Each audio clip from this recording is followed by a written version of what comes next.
Offboarding-ն ու HR-ն ու իրանք կապ չունեն իրար հետ։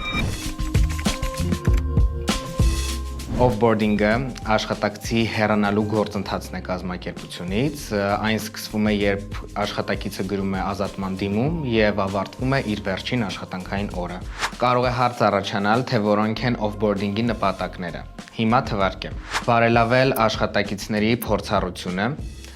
նվազագույնի հասցնել աշխատակցի հեռանալու ազդեցությունը բիզնեսի նկատմամբ, հավաքել հետադարձ կապ ընկերության մասին, պահպանել դրական հարաբերություններ աշխատակցի հետ,